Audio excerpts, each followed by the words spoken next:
Ola, benvidos unha semana máis a Ágora, este programa de entrevistas. Hoxe temos connosco a alcaldesa de Muros, María Xosé Alfonso. Benvida, María Xosé. Ola, benvida. Que tal a viaxe de Muros a Ribeira, porque eso parece unha odisea, non? Non, está ben, eu como a fixe moitas veces, cando por a miña parte profesional estive traballando en Ribeira, fixe moitas viaxes entre Esteiro e Ribeira, a verdade é que non me supón ningún esforzo en a viaxe, que se fai agradablemente, tanto por un lado como polo outro. Queda lonxe Muros para os de Ribeira ou Ribeira para os de Muros? Eu probablemente non sea moi obxectiva polo que comentaba, non? Estive vindo aquí un curso inteiro, porque na miña vida de verdad a vida se organiza en cursos académicos, e seguramente estea moi acostumada a vir a Ribeira, entón non me supón ningún esforzo. Non queda especialmente lonxe, a verdade é que se faise de contada, en 3/4 de hora estou de Esteiro aquí sin problema, entón tampouco é tanto. Que balance fai a alcaldesa de Muros da súa xestión nestes 4 anos de legislatura, desta legislatura que se está a acabar en maio, pois voltamos a ter de novo novas eleccións? Ben, pois é complicado. O balance é positivo, evidentemente de quen está gobernando non se pode esperar outra resposta que non sea que é positivo, aínda que ben é certo que nos gustaría ter feitas moitas máis cousas das que logramos facer, non? En calquera caso, dadas as circunstancias nas que nos estamos no Concello de Muros, quero lembrar que somos un goberno formado por 3 persoas, nunha corporación de 13 persoas, e que estamos en minoría, evidentemente, sin ningún acordo nin pacto de goberno con ninguén. A pesar de iso, se conseguiron moitas cousas durante estes xa casi 4 anos. A pesar diso, e de non ter gobernos amigos, como chaman algunhas outras forzas, ainda que a min non me gusta, creo que hai que gobernar para todos, sean da mesma cor política ou de distinta. A pesar diso e a pesar de todos os problemas que tivemos con persoal por falta del nos postos de Secretaría, Intervención e Tesourería, que a día de hoxe, por exemplo, temos as 3 vacantes e cobertas con distintas fórmulas. Eso significa un atranco moi importante para a xestión diaria. A pesar diso, se conseguiron moitas cousas, como digo, durante estes casi 4 anos. De feito, no que respecto a obras, por exemplo, por primeira vez en varios mandatos, os partidos políticos imos ter que cambiar os programas electorais de Muros. Xa non imos poder poñer, non se vai poder poñer o Paseo de Esteiro, non se vai poder poñer o saneamento na Rocha, nin a Praza do Cristo de Tal, nin moitísimas outras cousas que este ano se deron feito, se están executando ou están xa aprobados os proxectos coa financiación que necesitan, non? Esa é unha proba de que sí que se fixeron cousas durante estes 4 anos, unha proba obxectiva, ademais xa non é que a mí me pareza mellor ou peor, é que é un dato obxectivo e iso hai que engadir unha importante reducción da débeda, un importante avance en saneamento, do que sempre falamos todos, pero logo agora de verdad, como son obras que se ven moi pouquiño, pois todo o mundo prefire outro tipo de obras. Nós levamos neste mandato invertidos máis de 1 millón de euros en saneamento, entre as obras que están executadas, en execución e as pendentes de execución xa aprobadas, hai cerca de 1.200.000 euros ou algo máis incluso en obras de saneamento, que para un concello como Muros, onde o marisqueo é tan importante, pois é unha inversión moi considerable. Os logros principais falaba do saneamento e tamén dese paseo de Esteiro, non? Quedaban algunhas cousiñas por pendentes? Vai a quedar algo por facer daqui a estes últimos meses da legislatura? Pois sí, por suposto quedan moitas cousas pendentes, non? Como decía ao principio, balance positivo, pero non todo o que nos gustaría. Avanzouse moito tamén en transparencia e participación, pero bueno, nos quedan pendentes un mellor estado do mantemento diario das estradas, das vías máis rurais do noso concello, non? Tamén nos queda pendente un mellor mantemento de desbroces, por exemplo. Entón, bueno, nós somos optimistas con respecto ao que foi neste mandato, pero ao mesmo tempo tamén nos damos conta de que hai moitas cousas que hai que mellorar e que aínda faltan. E logo nos quedan aí un par de espiñas que non fomos capaces de resolver, a pesar de intentalo en numerosas ocasións, como é internet e televisión nas parroquias de Abelleira e Torea. No caso da televisión, a sinal de televisión en Abelleira é moi mala.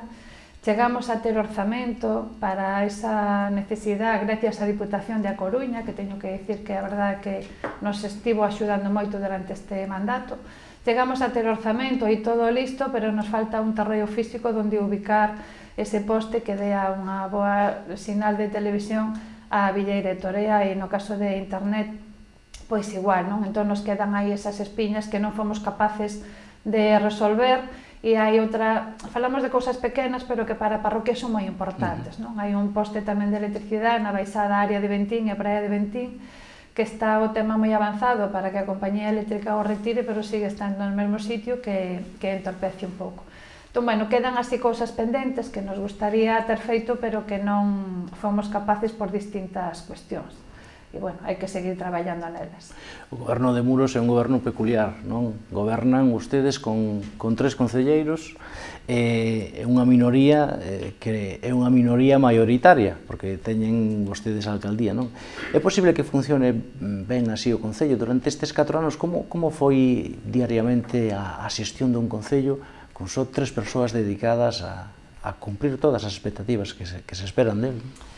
Bueno, pois o funcionamento foi como calquera outro concello. De feito, se mira un pouco a vista atrás, non houbo nestos 4 anos ningunha noticia de que o Concello de Muros estivera paralizado por falta de persoal político.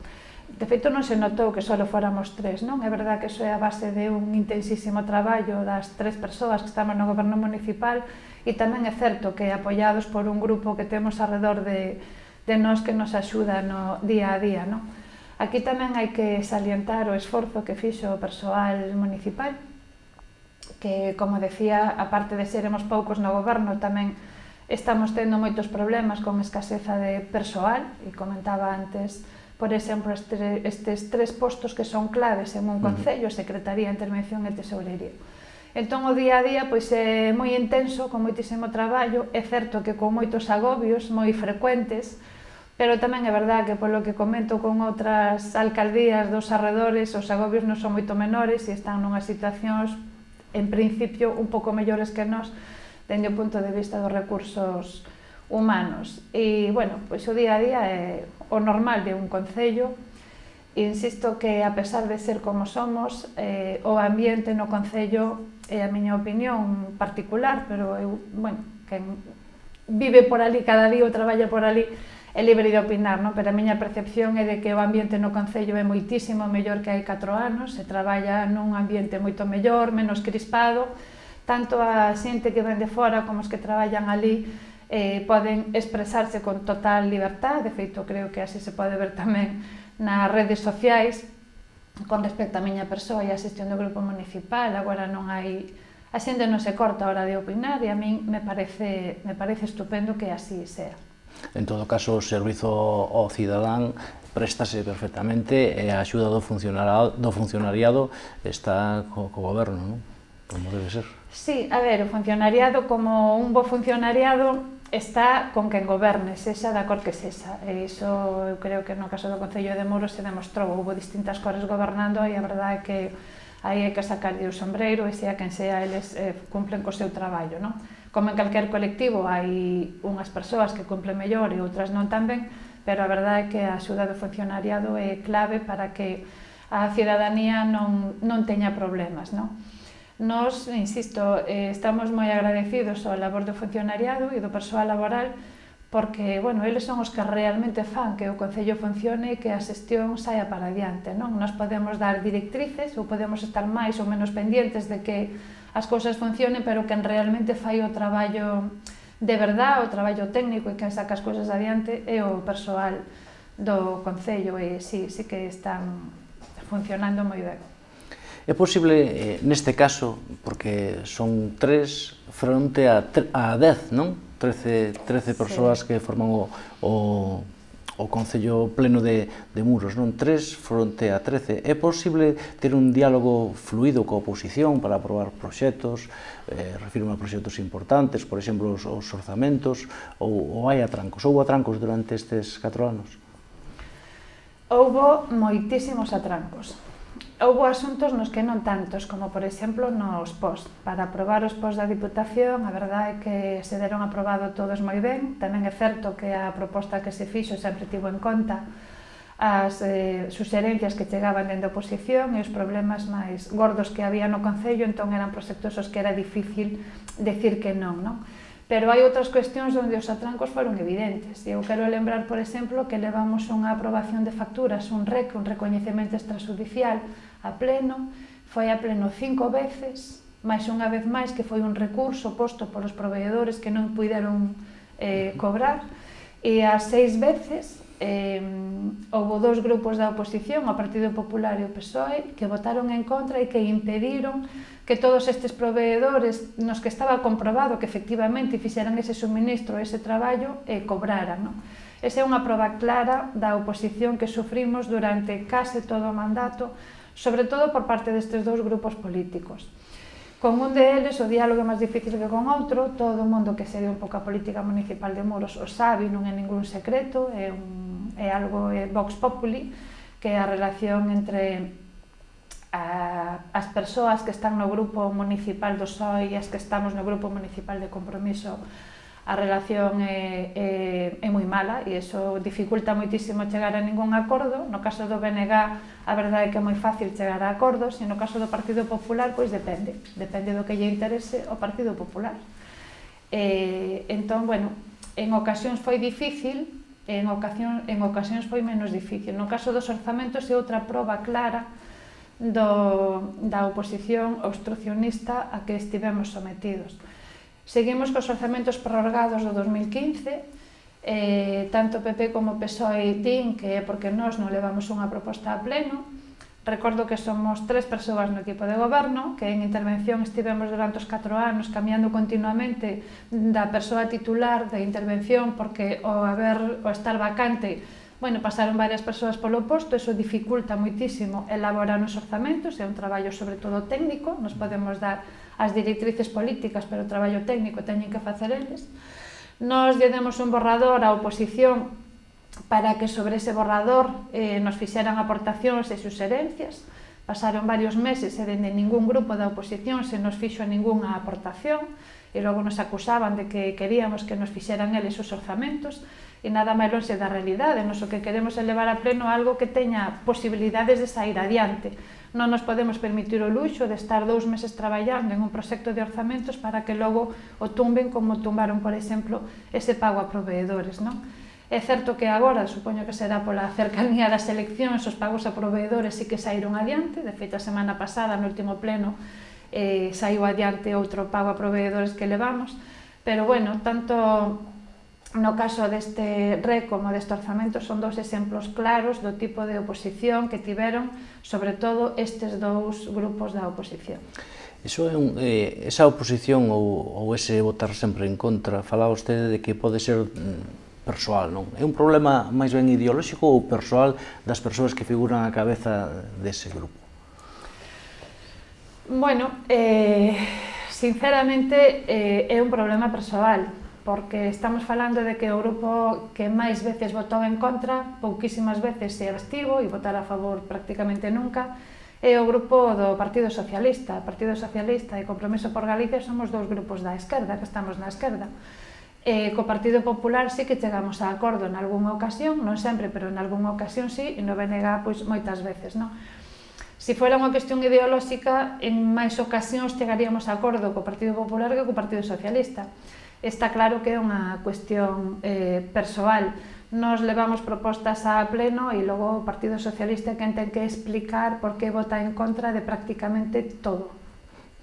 Falábamos dos orzamentos, 4 anos sin orzamentos, os presupostos son a ferramenta fundamental para que un concello funcione e medre adecuadamente, non? Porque aí están os ingresos e os gastos, a que se vayan a dispoñer eses gastos, non? Difícil manter ese goberno durante 4 anos sin esta ferramenta? Non se chegan a facer as cousas que tiñan pensado ou que se poderían facer, non? Non sufre máis o cidadán que...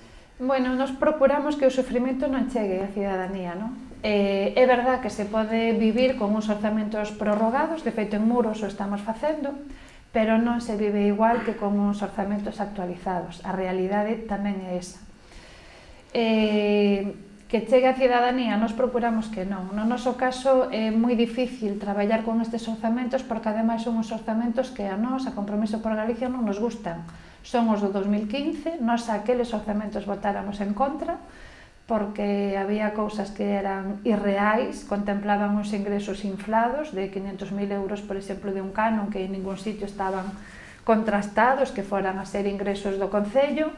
Estaba sen incluir un préstamo bancario que o Concello tiña solicitado, unha débeda a un banco de case 200.000 euros. Había unha partida para asesores de gastos de 77.000 euros. Bueno, había varias cuestións que nós non estábamos de ninguna maneira dispostos a aceptar naquel momento. Entón son os orzamentos que non nos gustan, que non son realistas, nin dentro do punto de vista dos ingresos, pero cos que temos que vivir, non nos queda outra, porque con esta oposición, con estes dous grupos na oposición, é prácticamente imposible aprobar os orzamentos. Esta semana informaba a prensa que Muros é, entre outros, non é un dos concellos requiridos por Facenda para levar a cabo o que chaman un plan de axuste. Non? Que significa iso de plan de axuste e cal é a explicación de que se lle requira a Muros este plan? Bueno, vamos a ver, Muros realmente está intervido dende que no ano 2012, creo recordar que foi, se aprobou un plan de axuste. Desde ese momento está intervido o Concello de Muros. En esta ocasión concreta, no 2017, en Muros incumplimos a regra de gasto, e é certo que a incumplimos. E incumplimos por unha razón moi sinxela. A regra de gasto que fai a comparar o gasto de un ano co ano inmediatamente anterior. Nos chegamos no 2015 ao goberno do Concello e nos atopamos con unha situación financiera moi complicada e moi mala. De feito, había unha débeda a bancos de 2 millóns de euros e a proveedores de aproximadamente 1 millón de euros. Había que controlar moitísimo o gasto. Eso fixemos no 2016, controlamos o gasto e conseguimos reducir a débeda considerablemente no 2016. A día de hoxe a débeda a entidades bancarias, por exemplo, ronda os 900.000 euros, así que a diferencia é moi importante. Pero o que fixo eso é que no ano 2017, o ano seguinte, se gastara un pouco máis que no ano 2016. Non é que gastamos máis do que ingresamos, gastamos máis que o ano anterior, que tiveramos que reducir para recuperar un pouco a situación económica do Concello. E entón, iso é o incumprimento da regla de gasto, que no 2017 gastamos un poquinho máis que no 2016.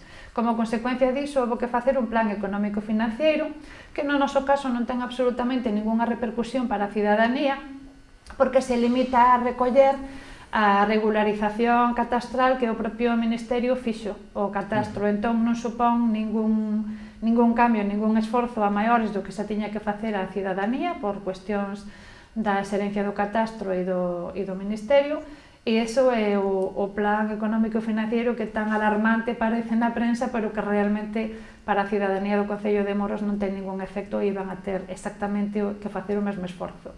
Falaba de que se reduciu a débeda pública, non?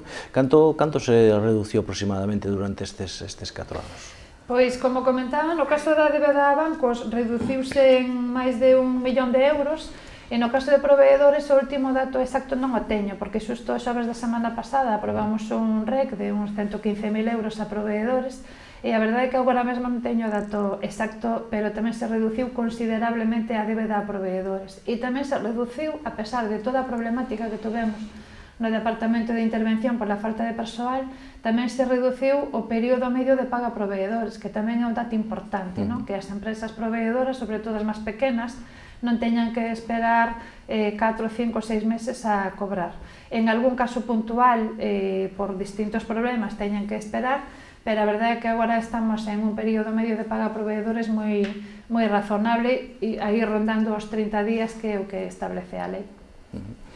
María Xosé Alfonso, alcaldesa de Muros, por Compromiso por Galicia, non? Compromiso por Galicia, decíamolo antes, un partido que non ten representación no Parlamento galego, nin tampouco na Deputación da Coruña, non? Que son dúas das entidades que axudan financieramente mediante acordos ou subvencións aos concellos, non? Da nosa comarca.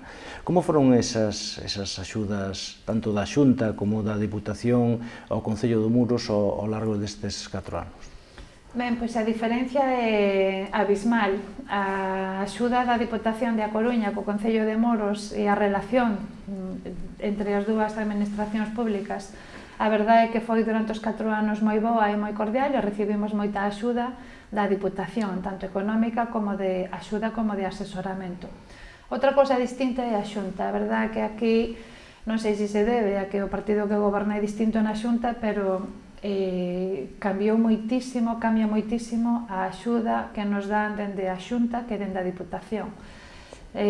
Para que se faga unha idea a xente, cando nos solicitamos unha cita, unha reunión coa Xunta, ou non nos contestan ou tardan moitísimo en dárnola, en cambio coa Diputación é moi rápida e casi inmediata nas súas posibilidades.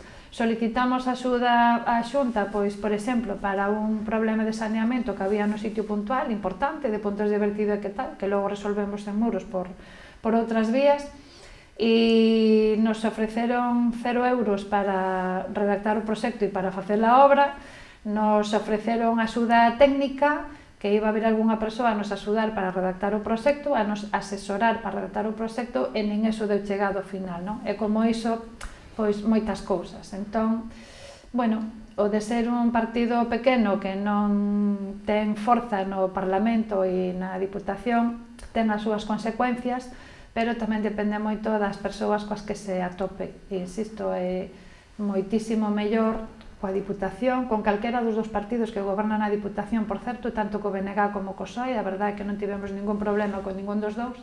Outra cosa distinta é que a Xunta que aí sí que xa depende máis da persoa coa que topemos, non? Aí notase o cambio. E o Estado español, realizouse algún investimento durante estes 4 anos?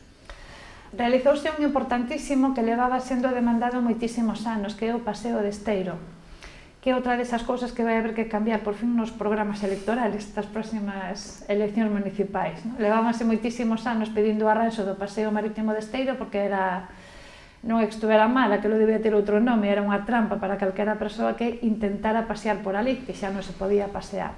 E aí, bueno, conseguimos que Costas por fin se implicara e se fixo unha importante obra na que se invertiu cerca de 1 millón de euros, alrededor de 900.000 euros. E foi a inversión importante que se fixo do Estado nestos 4 anos. Non máis, pero é que era tan demandada esa obra que a verdade é que se agradece moitísimo e se agradeceu moitísimo. Hai algo que se necesita moito no Concello de Muros do Estado e tamén ten que ver con Costas, e é que faciliten a recuperación e a rehabilitación de todas esas edificacións que hai pola costa en estado ruinoso, abandonadas, antiguas conserveiras, alazóns e fábricas e demais, que é moi difícil recuperar e rehabilitar porque está moi restringido os usos que se lles poden dar, non? E iso sí que lle viría moi ben á Costa de Muros e a toda a ría, probablemente a máis rías que a de Muros, pero no noso caso eso sería especialmente importante. Demandámoslo sempre porque está ben que nos manden cartos e que nos fagan cousas, pero ás veces é tan bo ou mellor aínda que nos permitan manter e recuperar de maneira sostible o noso entorno. Como está Muros demográficamente? Perdeu habitantes, gañounos? Sabemos que na época estival Muros está abarrotado, como todas as vilas que teñen porto, non? Como estamos actualmente? Pois, como todos os concellos da Redonda, perdendo a poboación. Estamos agora nos 8.600 e pico de habitantes, e como todos os concellos da Redonda perdendo poboación, o cual é unha pena. Melloraron as comunicacións con Santiago, que pode ser unha axuda, pero hai que apostar moitísimo máis polo rural do que se está facendo. É verdad que no verán levamos uns anos espectaculares de afluencia de persoas que nos visitan e de que pasan o verán no noso Concello de Muros, e iso está genial, pero non é suficiente. Necesitamos persoal estable durante todo o ano no Concello de Muros. A tendencia é a mesma. Cree que pode haber algunha fórmula ou algo para non perder eses habitantes, que polo menos a xente que hai non marche a outros concellos ou a outras cidades? A ver, o que necesitamos é que a xente poida traballar no noso concello ou cerca do noso concello. necesitamos que haxa unha boa señal de internet, que no día de hoxe é importantísimo, porque hai moitas persoas que necesitan internet para poder traballar desde a casa, por exemplo. E, como decía antes, hai parroquias nas que ni siquiera hai señal de internet, entón é moi difícil que alguén se asente ali cando hai trámites que necesariamente obrigan a ter un correo electrónico, por exemplo. Entón, hai servicios que é moi importante ter para que a poboación se asente no noso territorio. Bueno, en eso estamos intentando. Por eso somos tan pesados co tema de internet, de señal de televisión, das comunicacións, de que son cousas básicas. Non fan falta só fábricas, que algunha tamén, que non nos estropee o noso entorno, hai outras cousas que tamén axudan a fixar poboación. Nos estamos, no tema de obras, por exemplo, fixamos varias obras en lugares moi rurales, como na parroquia de Torea, como na parroquia de Torea, no lugar de Torea e no lugar de Pando, de mellora de accesos que a verdade é que dignifican moito o lugar e os fai moi atractivos. Entón, agora está empezando a vir algunha xente a preguntar a ver como teñen que facer para rehabilitar algunhas casas que hai ali, porque aquilo quedou moi bonito e lles gustaría vivir.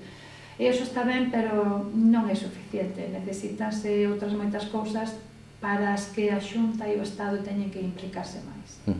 As eleccións están xa nas portas, no mes de maio. Vai repetir María Xosé Alfonso como candidata por compromiso con Galicia? Bueno, nos en compromiso facemos primarias sempre. No caso do Concello de Moros aínda non as fixemos, farémolas agora probablemente ao longo deste mes. Eu voume presentar esas primarias e, polo que me comentan os meus compañeros, moito me temo que me volva a tocar. Moito me temo, entre comillas, non? Porque se me presento é porque quero repetir. Entón, bueno, a expensas do que pase nesas primarias, en principio sí que vou a repetir. A ver o que pasa. A verdade que teño curiosidade por saber que opina a xente da xestión destes 4 anos, nas condicións nas que estábamos, e a única maneira de saberlo é cunhas eleccións, é a única enquisa que realmente vale. No caso de que pasen as eleccións e se volva a dar outra vez as negociacións, non? Neste caso foi imposible unha negociación entre os partidos de esquerda, o Partido Socialista como o Bloque Nacionalista Galego non puideron chegar a un acordo polas razóns máis persoais que ideolóxicas, como nos dixo nesta entrevista. As relacións co BNG como están?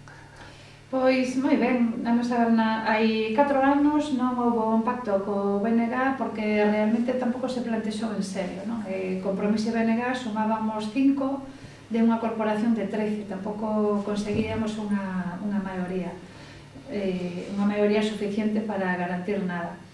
A relación co BNG é boa, é moi boa, personalmente exquisita, coas as persoas que formamos os dous grupos, e ideolóxicamente pois tamén temos moito en común, somos moi parecidos. Co Partido Socialista é igual de mala que ao principio do mandato, o sea que as probabilidades de chegar a acordos son máis ou menos as mesmas. O que vai a pasar pois vai a depender sobre todo de como sea a composición da próxima corporación. Vai ser moi importante ver cales son os números de cada grupo. E, bueno, xa se falará o que haxa que falar. Nos, en principio, falamos con todo o mundo, hai 4 anos falamos co Partido Socialista tamén, e co BNG nos pusemos as nosas condicións ao Partido Socialista para que gobernara o Partido Socialista, non as aceptaron, co cal decidimos votarnos a nos mesmos e a sorpresa saltou cando o Partido Socialista nos votou a nos. Asumimos nos as exigencias que lle poñemos ao Partido Socialista non exercicio de coherencia.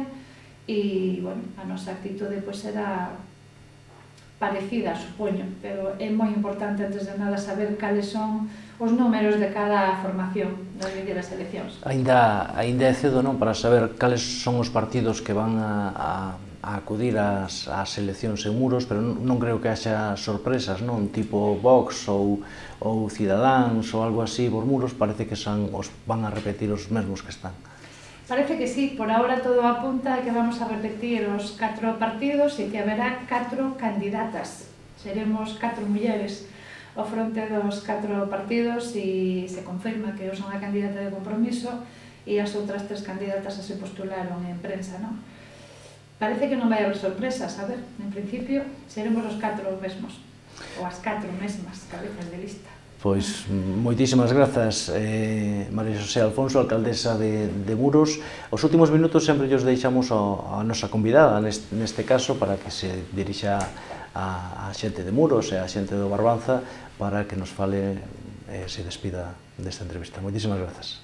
Moitísimas grazas a vos. Eu, nada, pedirlle a xente do Concello de Muros que faga un exercicio de memoria de como estaba o noso Concello e como era o ambiente no noso Concello antes das últimas eleccións municipais e que faga unha comparación coa actual situación, xa non só en canto ás obras que se poden ver e que están pendentes de facer, senón en canto á transparencia, agora se poden ver os plenos en directo, en canto á participación, calquera proposta que faga un partido político na oposición se debate en pleno, non hai que acudir á xusticia para que se poidan debatir en pleno. E iso é basicamente o que lle pido por agora a cidadanía morada, que faga un exercicio de memoria e de comparación de como estábamos antes e como se está agora. Por lo demais, que cada quen opine libremente que é o que ten que facer e que haxa moita sorte para todos. Isto foi todo en Ágora esta semana. Convidámolos a semana que ven aquí de novo en Canal Barbanza Televisión. Moi boas.